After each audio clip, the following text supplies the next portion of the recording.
Welcome to this episode of Talk Commerce. Today I have Michelle Donnelly. She is the CRO for Crescendo. Michelle, go ahead, do a much better introduction for yourself. Tell us your day-to-day role and give us one of your passions in life. My passions. Okay. Crescendo. So everybody knows Crescendo from music. It's peak performance. So Crescendo is an AI startup. We're 2 years old. We were started actually in a boardroom of General Catalyst, which is a VC, and they were hearing all these people pitching these really cool digital agents and how it was going to transform customer support. And one of our founders felt like there was a missing piece of the equation. And the missing piece of the equation was the human in the loop. So we believe that customer experience is a combination of incredibly smart, autonomous digital agents, truly autonomous, and I'll talk about that in a little bit, that seamlessly interact with the human being. And those human beings are powered by AI. And we also believe that speed to value is incredibly important. So we can deploy in 30 days, and we're doing all of our deployment with AI. We have a team of AI agents, human agents, that do everything from quality assurance to constantly tweaking the dial to make sure that we don't set it and forget it. We're not selling seats, we're selling outcomes. We're here to make sure that your customers have the very best customer experience. And that's what Crescendo does. That's awesome. You And wanted to know about passion. passion? Okay, so when I was 28, I'm no longer 28, I got a big commission check and I decided to travel the world. And I thought I'd go for 6 months, and I ended up going for close to 18 months. I traveled mostly by myself, and I was mostly in developing countries. So I've done everything from work with yogis to study with the Dalai Lama to riding elephants, camels, anything you can imagine, boats, trains, big boats, have visited the gorillas up in the mountains of Uganda, have lost my passport, have had drugs planted on me. It's been like I really had, the sort of time of my life. And I think what that taught me was just to always be bold and always be fearless, which, I've always integrated into my personal, my professional life as well. Yeah, that's awesome. So that was 2 years ago. Oh my That's God, we are going to have the best conversation today. um all right, Michelle, I love that passion. That's such fun. I'm in a group called Entrepreneurs Organization. I just had a couple of my friends that did the tuk-tuk journey, where you start in Goa and you end up in Rajasthan. And it basically, they give you a tuk-tuk, so like a little three-wheeled cart in India, and you drive on your own. So it's kind of Oh like my God, that must be it's terrifying. kind of like the Amazing Race, where that it's unsupported, and you're with a group, so it's kind of like who can get there the fastest. But it's more about the adventure. So that's on my bucket list to do as well at some point. You got to do it. India is an assault on the senses. It's really a magical, magical place. Do it. Yes. All right. Before we get into that, though, we're going to talk about customer experience, and I have a lot of opinions about this as well. So I'm excited to talk to you. I'm going to tell you a joke. We're doing the free joke project. I'm going to tell you a joke. You just give me a rating 8 through 13. So here we go. After the airline lost my suitcase, I took them to court. Unfortunately, I lost the case. Well, since I just lost my luggage coming back from Milan, I'm going to give you an 11 because it's very relevant for where I'm at right now. Fortunately, you can track all that stuff in like the app, but Yeah. that was good. Yeah, it's much better than 10 years ago, even. Yeah. All right. So let me just tell you my experience with bots I really want to tie this into customer experience, because I think people are doing it well, and I think people are doing it horribly. And I won't name the service, but I just had a quick question. And in the past, the service had been so great with their agents online using the chatbot. And I got caught, and they realized they had now employed AI in their chatbot. And I got caught into a loop where I asked them the exact same question 4 times, and they gave me the same answer. And I was so mad, I canceled the service. And that's after being a really loyal customer for at least 5 years. That's my entry point into how AI can go wrong, and I know it can go right. So let's kind of open it up right there. Yeah, I'm going to go backwards a little bit. I started at Salesforce selling, all the clouds, sales, service, marketing, commerce. And our panacea at the time was, how do we enable the service cloud agent to really understand the next best action for the customer? I then went to an AI chip company, which created the fastest chip in the world, really based on inference, which is to really seek to understand what's next. And that led me to Crescendo, which is this beautiful marriage between digital agents and human agents. And so to answer your question about your experience, we knew years ago that once AI got to a place where the voice, like talking between the agent and me, would be just like a human interaction, we knew that would transform customer support fundamentally for the rest of the time. But you have to have the right kind of agent. So if you are a company and you have a digital agent, and you don't empower it or teach it or design it to be AI native and to really understand what the customer is saying and then connect everything about that customer to the last conversation, to the last product they bought, to things that you might know about their family, to their preferences, and let the agent do 98% of the work to give you the best outcome, it's a hashtag fail. The other piece of this is that we fundamentally believe that AI is smarter than humans when it looks at all those things I just mentioned, including the knowledge base. But there's always going to be a complex problem that that AI agent cannot solve. And I'm sure you've been on phone calls where you've been screaming, human, human, human, or pressing 111 or 000, right? So we also fundamentally believe that we have to serve the customer how and when they want to be served. So I personally love chat. I don't have time. I like to multitask. If I'm in my car, I want to move from chatting with an agent to talking to an agent. And then when I want a human being, I want a human being. And so fundamentally, our solution will connect that digital agent to the human agent. And when I talk to the human agent, they're going to have all of the information that I've just shared right at their fingertips because we empower our agents with AI. And so I believe, well, one of the reasons why I'm at Crescendo is because I believe we're doing this totally differently than anybody else out in the market. Nobody is talking about the seamless integration between the digital agent and the human agent. So you had a bad experience because you didn't have an autonomous AI. You didn't have an AI agent that has all that memory and those integrations to all those systems. And you didn't have the ability to go to a human being when you wanted it. So we're doing things very differently at Crescendo. I think one thing you alluded to was that AI agents have to be smart enough to understand the frustration from the user when they're saying, I need to talk to somebody real. Yeah, I totally agree. And like, here's the thing. So, Crescendo purchased a BPO. Okay. So again, because we fundamentally believe that the digital agent and the human agent are critical, right? So we have 4,000 agents, all over the world. And it used to be when you have your customer support agents, your human beings, that it's all about deflection. How quick can I get someone off a call to resolve the issue, right? It wasn't about sales. It was about service. I need a refund. I want to return my product. My product is damaged. My bill's wrong, right? And those agents just want to get you off the phone. We don't actually care, Brent, about how long that customer stays on with the AI agent. We don't care. I mean, SMS might be different, but we're doing everything through chat, voice, WhatsApp, email. So we don't care.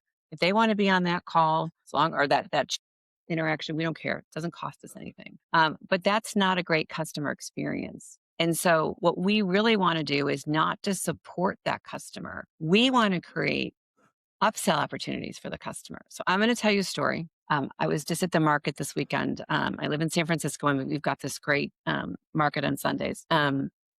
Everybody's carrying these, like they've got these like wagons, to throw all their produce into them and their kids and their dogs. And they're like pulling these wagons all over the place. And so one of the companies we work with is called Veer. And their sort of tagline is it's family adventure gear. And so they use our service and our AI is integrated to their ticketing system, to their CRM, to their knowledge base, but it also creates these graphs about everything that customer cares about, has bought, questions it's asked over time, right?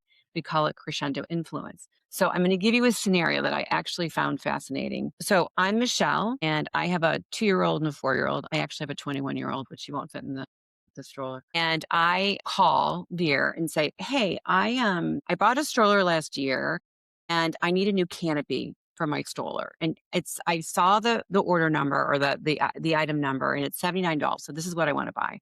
And the AI looks and says, "Oh, Michelle, you bought another model. That $79 unit that you just said you wanted is actually the wrong one. So, Michelle, here's the right canopy that's going to fit on that stroller," which is great because now I'm not returning the wrong item and I'm having a better experience, but it doesn't stop there. So my AI knows that Michelle mentioned right when she got on the phone that I was doing a family adventure, which is why I needed a new canopy. So now it's saying, well, why don't you get an all terrain weather cover as well because you're going to be out doing this adventure, and I'll go ahead and put that into your order basket. It also knows that I have a kid, and that my kid in 6 months has gotten older, and now my 1 year old needs more of a comfort seat versus what they had before. So it recommends this comfort seat. And so this goes on. And then I say, I'm like, well, I have a pet, and I don't know that if I'm supposed to put my pet in your in the wagon. Is that okay? And then the bot comes back and says, look, like these aren't designed for pets, but we can handle up to 300 pounds. And, if you're going to put your pet in it, you might want to think about this accessory to make sure that your pet is safe. I'll put that into your bag as well.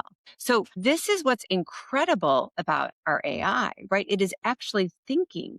And then when I hang up the phone, it's going to have all this data around me about me so that the next time I call in, it can continue the conversation and it never goes away.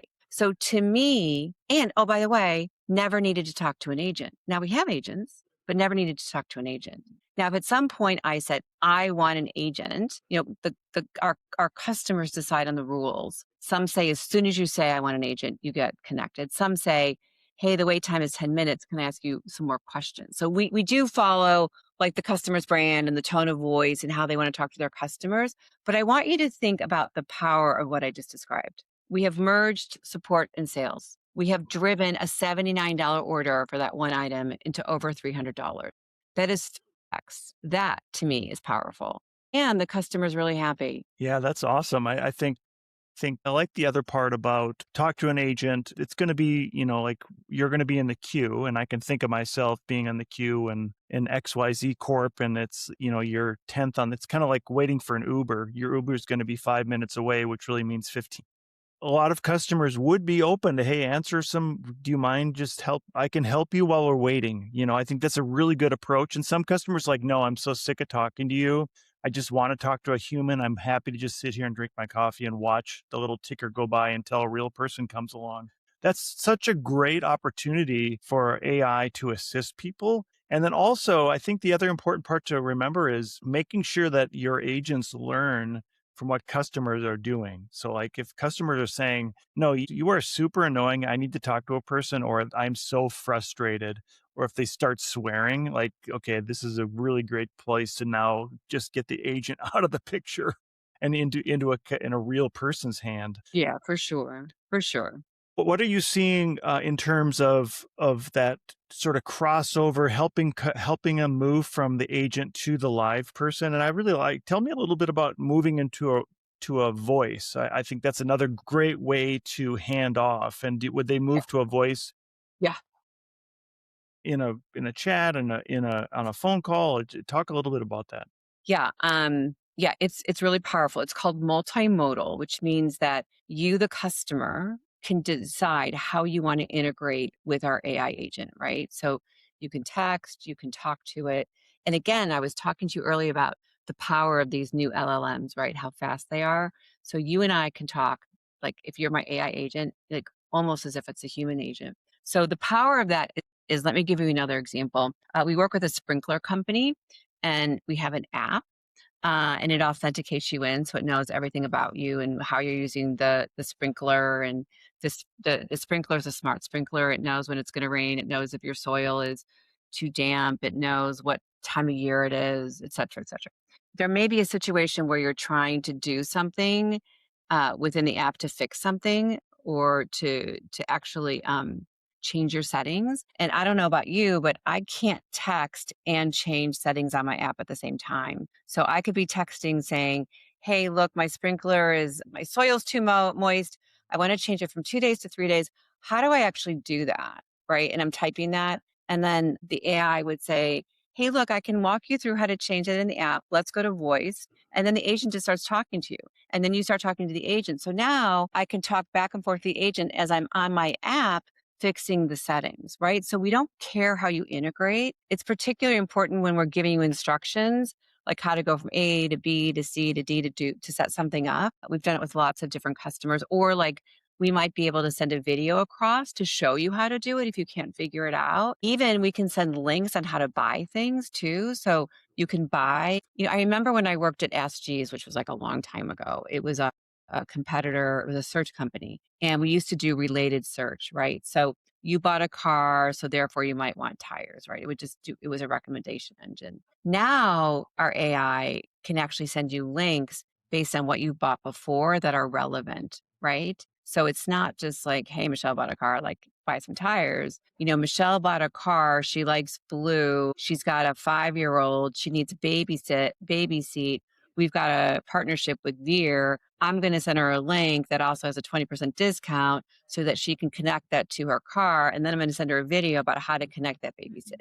I mean, it's like so powerful. And like a lot of people say, well, I don't want AI in my chats. Why not? It makes my life easier and I'm a busy human. So I went off a little bit, but this multimodal approach, I think, is critical to be able to serve your customers how and when they want to be served. Yeah, I mean, I think just having, yeah, I think you said it perfectly there. One thing that I've heard is the ability for AI to know as much about what you're doing. And a good way to do that now is to simply create more content on your website. So I think the mistake there is to create content with AI that just is generative, that it doesn't reflect anything unique. And just going back to the humans in the loop, creating content like as a blog that supports a product and then having your AI read that to know more about it Well, I gives see you an that. opportunity to even use some of the feedback you're hearing from customers who are Yeah. asking questions that may not be answerable from the AI,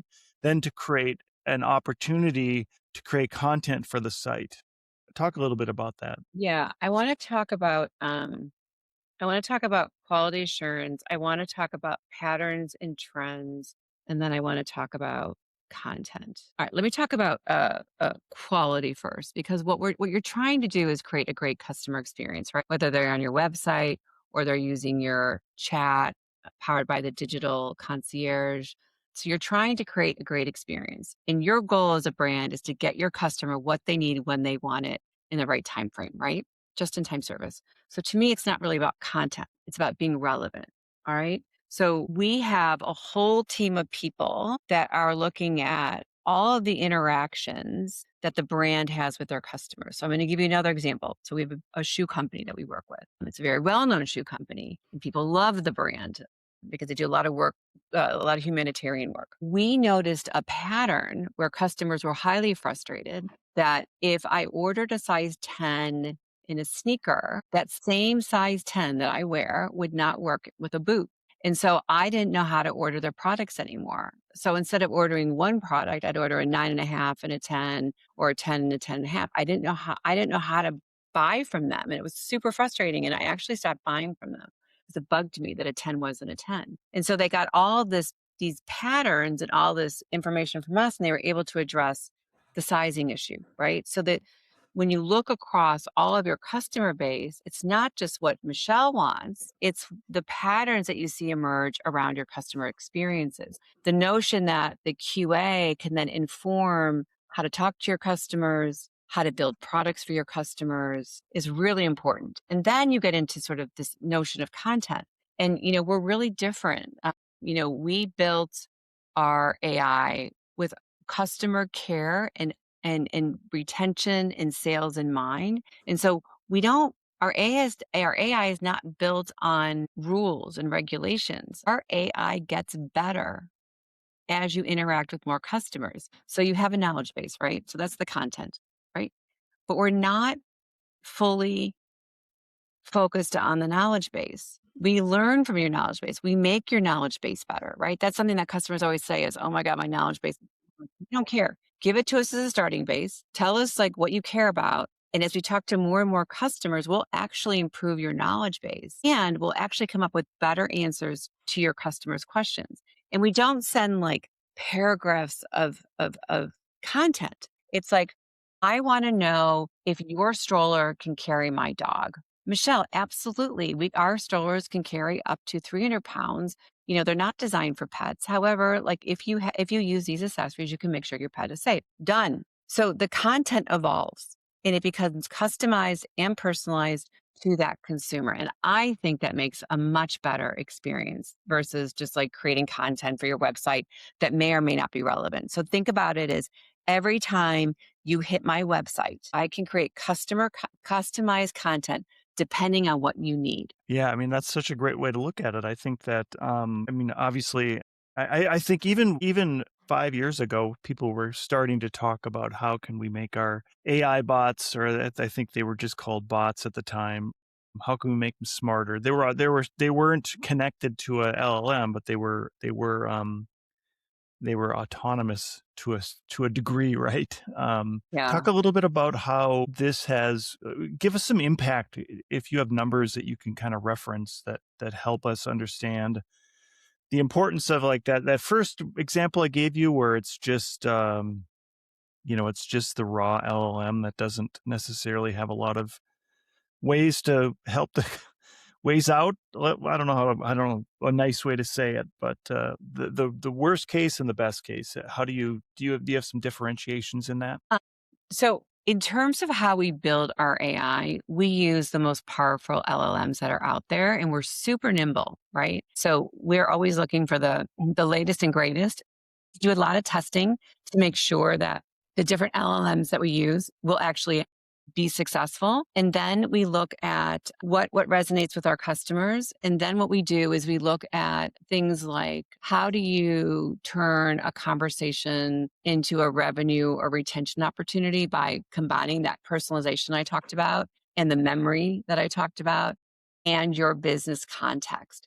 So in terms of like some stats that I could share, we're finding right now with these early deployments where we use this, it's called Crescendo influence, which is what I was talking about before, that in early deployments, 30% of interactions influenced a product selection. So I want you to think about that. In a typical contact center, it's a cost center. And now it becomes a profit center. This becomes really important too when you think about your traditional contact center. Like we're selling an AI native contact center, which is the digital plus the human agents, right? So when we go out and talk to CFOs, this is just another stat that I think will be interesting. Our solution, like we can take over your whole call center, your agents, right? So let's say again, you're a retailer and you've never implemented a digital concierge. Let's say you've got 10 customer service reps that are, currently on staff or you're outsourcing them to Honduras or the Philippines. We can say to the CFO, listen, we're going to take all this risk off your hands. We will rebadge those agents or we can use some of our own. And then when you start to deploy these AI agents to your site, we will manage that end-to-end experience and we can save you anywhere between 10 to 30% off your current spend. And we can guarantee you consistent flat monthly pricing so that you're not dealing with your holiday spikes or maybe there's a problem with your product and there's a huge spike because there's a problem with your product. So what we really try to do at Crescendo is reimagine not only that end-to-end experience, but also how we charge. And we don't charge based on seats. I came from Salesforce and Salesforce was all about seats. We don't charge based on that. We charge based on outcomes. We only want you, the customer, to pay if you get a good outcome. So we manage all of that. We save you money. We give you flat pricing. We deploy in less than 4 weeks and we can get you speed to value very, very quickly. This is really important. I came from the world of SaaS and you'd buy, your CRM. And then it might take 3, 4, 6, 12 months to implement based on how big the deployment was, right? We don't need any of that. Like our deployment's included at no cost. So like we are truly transforming the way that customers interact and have a great customer experience. And then we're creating great experience for our customers because it's the speed to value, it's the cost savings, it's all the Q&A so that you understand how to reimagine your product or reimagine your customer experience. So, like honestly, Brent, I'm having the time of my life because this solution is selling itself. So I'm actually scaling my go-to-market by 10x. So it's been, and we're quickly going up market too. We started sort of more mid-market enterprise, and we're quickly going into these large strat accounts as well because the speed to value and the cost and the customer experience are incredible. I don't know if Yeah, I I was answered your question. No, that's good. Geez, there's so many questions I could ask, and we're running out of time. But one of the things that was talked about in the last couple of years on what AI is doing is democratizing. You had said to your you served the mid market. A lot of solutions like this in the past, like Salesforce or one of the other larger platforms, are geared only to the enterprise market. Talk a little bit about what your ideal customer is and whom you can serve that maybe wouldn't have been served 5 years ago because the technology was just too Yeah. expensive. All right. So we can serve anyone and everyone, literally. As a CRO, you sort of want to put things into verticals or boxes, but the reality is that, if you have customer support pain, we can solve it. Interestingly, Salesforce started off as an SMB company, right? Remember, like they went in front of the Oracle, their big conference, and said no software.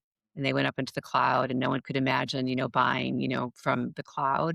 And they completely transformed, the way customers buy SaaS. And I am a huge fan of Salesforce. It was like 10 of the best years I ever had. They talked a lot about the customer journey from sales to service to market to commerce to integration. All this happens now in a chatbot.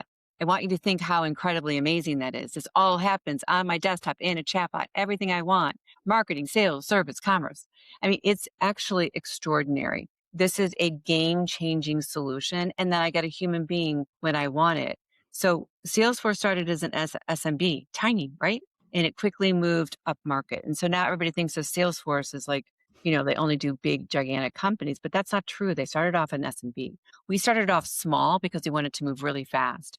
Our sales cycles go anywhere from 14 days to 90 days. When you move into, more of that sort of enterprise, a very large, big box brands, you can't move as quickly, not because of us, but because of their own, internal, reviews and how that works.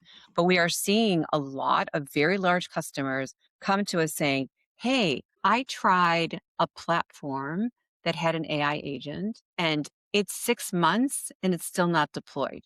Can you do it? And my answer is, I have 4 weeks and I can get this up and running. I can actually show you in 2 days a custom solution for you. And customers love that. The big customers in particular, because what they're doing is they're experimenting with all this AI. There's a ton of noise, tons of noise. It's really, really, really hard for customers to figure out what to do.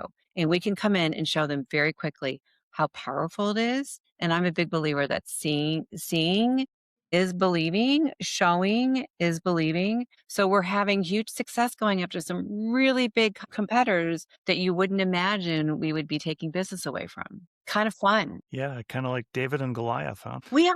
I love that position. Yeah, That that's was my great. position with Grok, and it got acquired by NVIDIA. Seen it, done it, been there. Right. Michelle, we are running out of time, but as we close out the podcast, to give everybody a chance to do a shameless plug about anything they'd like, what would you like to plug today? Look, I just want you to come to our website, crescendo.ai. I'll send you a video, Brent, so you can see some of our customers in action.